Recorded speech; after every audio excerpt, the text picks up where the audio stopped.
अस्सलाम वालेकुम एवरीवन। आज हम क्वेश्चन नंबर 7 करेंगे एक्सरसाइज 4B का। क्वेश्चन नंबर 7 है, if A is equals to durian, mango, pineapple and B is equals to durian, rambutan, mango and source of, find number 1 A union B and number 2 A intersection B। हम पहले A के सारे elements लिख लेते हैं, mango and pineapple, और फिर हम B के लिख लेते हैं। B के हैं हमारे पास डूरियन,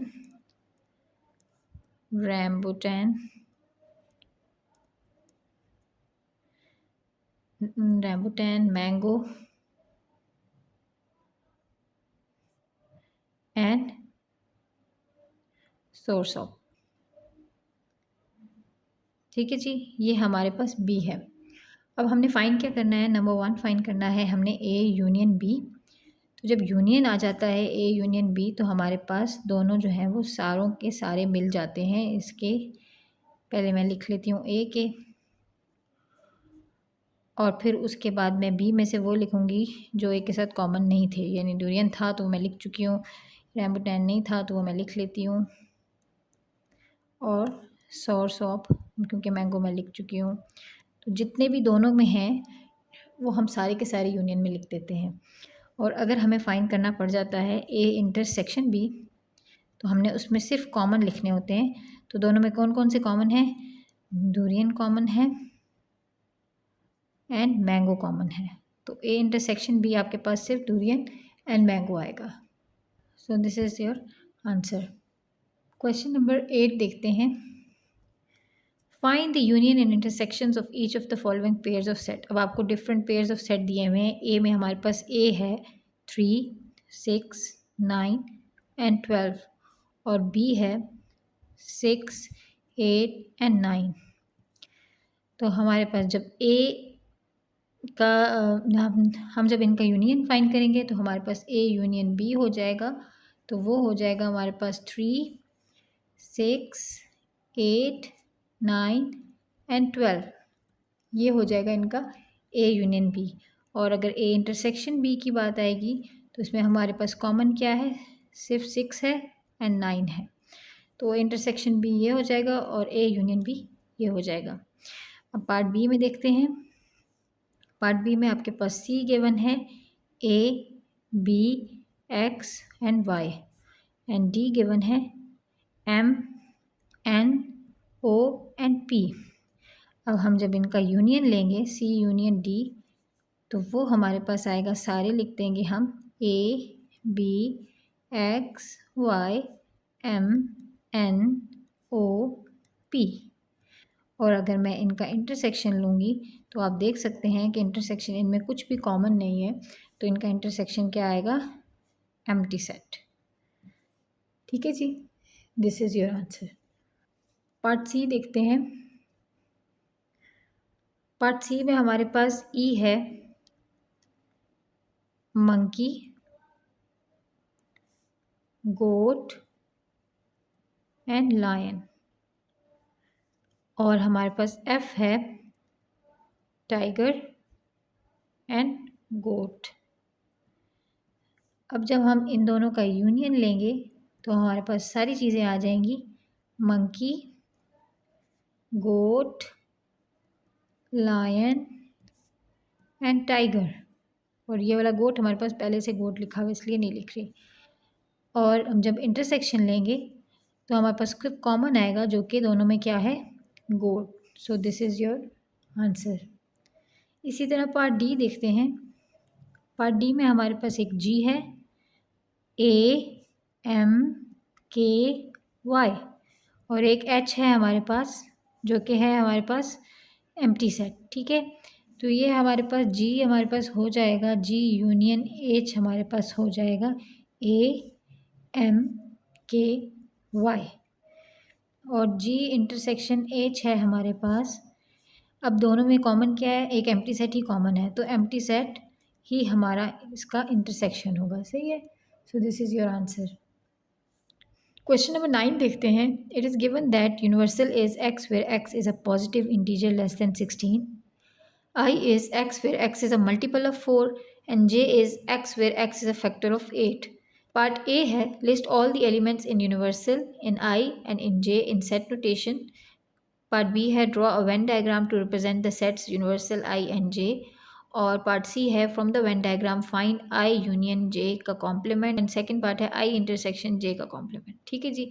अच्छा जी, अब हम पहले कर लेते हैं क्वेश्चन नंबर 9 का पार्ट ए। हम लिस्ट कर लेते हैं सबको। हमारे पास यूनिवर्सल था x and x is a positive integer less than 16, तो पॉजिटिव इंटीजर्स 1 से शुरू होते हैं और लेस देन 16 हैं, तो ये अप टिल 15 हमारे पास होगा। ठीक है जी। उसके बाद आई है हमारे पास X and X where X is a multiple of 4। अब इसमें 4 के मल्टीपल देखने हैं तो 4 है, 8 है, 12 है एंड 16 तो है नहीं, तो ये हमारा यहाँ पे फिनिश हो जाता है। और जे है, तो जे हमारे पास फैक्टर्स ऑफ 8 हैं, तो फैक्टर ऑफ 8 क्या है, 1 है, 2 है, 4 है और उसके बाद हमारे पास 8 है। तो ये हमारे पास हैं, तो ये हमारे पास है फैक्टर्स ऑफ 8। ठीक है, तो ये हमारे दोनों सेट्स बन गए। अब हमने ए पार्ट कर लिया, अब बी करते हैं। बी में है draw Venn diagram to represent the sets universal I and J. अब मैं तीनों को रिप्रेजेंट करने के लिए एक डायग्राम बनाऊंगी। मुझे पहले ये देखना है कि आई जे का आपस में रिलेशनशिप क्या है, are they overlapping, they disjoint और दे आर सबसेट्स। तो ये 4 8 12 आप देखें 8 4 है, इसमें कुछ कॉमन है कुछ नहीं है, it mean they are overlapping. तो आई ऐसे है एंड जे ऐसे है और यूनिवर्सल हमारा ये रहा। तो ये आई हो गया और ये जे हो गया। ये हमारी वेन डायग्राम बनेगी। इसमें आ जाएगा 4 एंड 8 और आई में आ जाएगा हमारे पास 12 और इसमें आ जाएगा हमारे पास 1 एंड 2 और बाकी हमारे पास 3 5 6 7 9 10 11 12 है, 13 14 एंड 15, ये सारे हमारे बायर यूनिवर्सल में आ जाएंगे। ठीक है जी, तो ये हमारी वेन डायग्राम हो जाएगी। अब इसका पार्ट सी चेक करते हैं।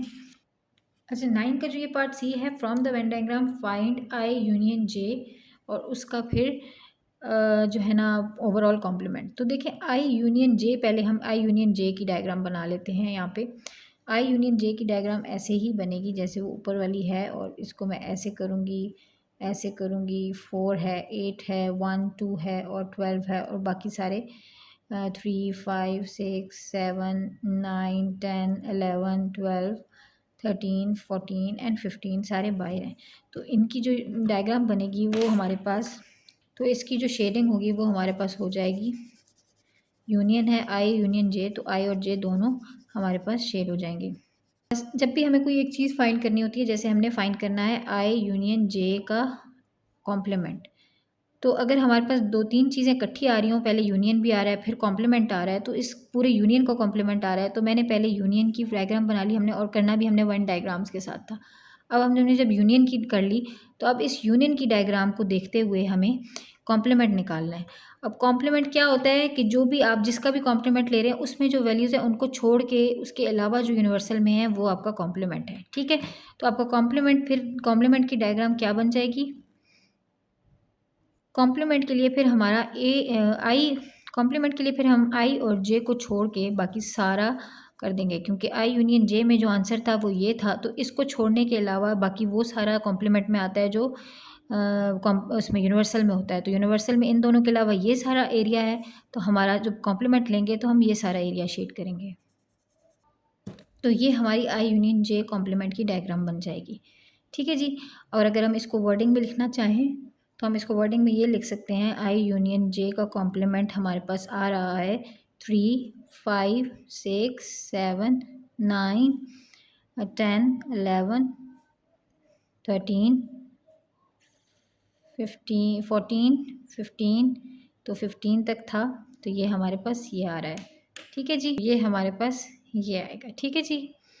अगर हम इसी में सेकंड पार्ट है हमारा आई इंटरसेक्शन जे का कॉम्प्लीमेंट। अब देखें ये आई का इंटरसेक्शन किसके साथ लिया जा रहा है, जे के कॉम्प्लीमेंट के साथ। तो पहले मैं जे के कॉम्प्लीमेंट की डायग्राम बनाऊंगी। कैसे बनाऊंगी, यही वाली वेन डायग्राम हमारी यूज़ होगी और इसमें आई ये है मेरा और जे ये है तो यही वाली डायग्राम यूज़ होगी। अब जब कॉम्प्लीमेंट लेते हैं जिस चीज़ का, तो उस चीज़ के अलावा बाकी सारा होता है। तो ये अगर ये हमारा आई है, ये हमारा जे है, तो जे का कॉम्प्लीमेंट लेना, इट मीन जे के अलावा बाकी सारा आएगा। तो जे के अलावा और ये पार्ट भी नहीं आएगा क्योंकि ये जे में भी है, बेशक आई में है लेकिन जे में भी है, तो हम जे का कॉम्प्लीमेंट ले रहे हैं, तो this whole J will be excluded और बाकी सारा हमारा शेड हो जाएगा। तो ये हो जाएगा हमारा जे कॉम्प्लीमेंट। अब अगर मैंने इसका इंटरसेक्शन, जे कॉम्प्लीमेंट का इंटरसेक्शन लेना है सिंपल आई के साथ, मतलब सिंपल जे, अब आपकी आई की सिंपल जो डायग्राम है उसमें से 5 बना हुआ होता है। अगर आई के साथ मैंने जे कॉम्प्लीमेंट का कॉमन लेना है, तो आई मेरे पास ये है और इसमें जे कॉम्प्लीमेंट का कॉमन क्या आ रहा है, सिर्फ ये वाला हिस्सा। आई के साथ जे कॉम्प्लीमेंट का कौन सा हिस्सा कॉमन आ रहा है, सिर्फ ये वाला हिस्सा। तो फिर मेरे पास आई का इंटरसेक्शन जे कॉम्प्लीमेंट हो जाएगा। तो जब आई का इंटरसेक्शन जे कॉम्प्लीमेंट के साथ हुआ तो सिर्फ आई का ये वाला हिस्सा हमारे पास आया। सो आई का जे कॉम्प्लीमेंट के साथ सिर्फ ये हिस्सा कॉमन था, इसलिए हमारा आंसर ये आया। आई को जे कॉम्प्लीमेंट के साथ जब हमने कॉमन एरिया देखा तो सिर्फ ये कॉमन एरिया था, यानी कि 4 8 तो जे में भी आ रहे थे ना, तो इसलिए हमारे पास जब कॉमन देखा तो उसमें कॉमन में 4 8 नहीं थे, सिर्फ 12 था, तो हमारे पास सिर्फ 12 आ जाएगा। So this is your answer. Question number 10 देखते हैं। Identify and shade the following regions on separate Venn diagrams. अब हमारे पास वेन डायग्राम एक बनी हुई है, उसमें हमारे पास दोनों जो भी हैं, अगर हमें नंबर ना भी दिए जाएं तो अब हमें विदाउट नंबर्स भी अपने यूनियंस और इंटरसेक्शंस और कॉम्प्लीमेंट्स फाइंड करने आने चाहिए। दिस इज़ के एंड दिस इज़ एल, और दिस इज़, इसके अंदर भी इधर भी लिख दें, बाहर लिख दें, आपके पास आपकी मर्जी है, इट्स यूनिवर्सल। ठीक है, ये आपको डायग्राम दी हुई है, इसका पार्ट 1 आपने फाइंड करना है जो कि है के इंटरसेक्शन एल। तो अब के इंटरसेक्शन एल के लिए जब आप देखेंगे तो आपके पास क्या आंसर आएगा, इसी में ये के है और ये एल है, तो कौन सा हिस्सा कॉमन है इसका, के और एल का, दिस पार्ट। तो हमारा ये इसमें ये शेड होगा और ये हमारा आंसर बनेगा। ठीक है जी। फिर हमारे पास पार्ट 2 है के यूनियन एल। अब के यूनियन एल के लिए कैसे बनेगी, इसी तरह हमारे पास डायग्राम बनेगी और हमारे पास के बनेगा और एल बनेगा और ये हमारे पास के है, ये एल है। तो अगर यूनियन लेते हैं तो हम क्या करते हैं, सारा का सारा लेते हैं, तो ये सारा शेड हो जाएगा। So this is your shaded version for के यूनियन एल। अब तीसरा आपका है, थर्ड पार्ट है के यूनियन एल का कॉम्प्लीमेंट। तो इसको इसी तरह हम 2 स्टेप्स में बनाएंगे, पहले हम के यूनियन एल की बनाएंगे और फिर हम के यूनियन एल की कॉम्प्लीमेंट की बनाएंगे। अगर हम के यूनियन एल की पहले बनाएं तो हमारे पास ये के है, ये एल है और ये हमारे पास, तो यूनियन में क्या होता है, ये दोनों आएंगे। अब अगर इसका कॉम्प्लीमेंट लिया जाए तो कॉम्प्लीमेंट किसका ले रहे हैं, के यूनियन एन का, यानी इसका। तो कॉम्प्लीमेंट में इसके शेडेड एरिया के अलावा बाहर का हिस्सा बचता है, तो कॉम्प्लीमेंट जिस चीज़ का ले रहे होते हैं उसके अलावा बाकी चीज़ों को सिलेक्ट कर लेते हैं। तो इसके अलावा बाकी चीज़ हमारे पास बाहर का एरिया है, तो हम बाहर के एरिया को शेड कर देंगे। तो ये हमारे पास शेडेड एरिया जो है ये बन गया है के यूनियन एल का कॉम्प्लीमेंट। ठीक है जी। तो इसमें भी आपको कोई भी कन्फ्यूजन हुई तो मुझे कमेंट्स में बताइएगा, मैं इंशाल्लाह उसको सॉल्व करने की कोशिश करूँगी। Thank you so much.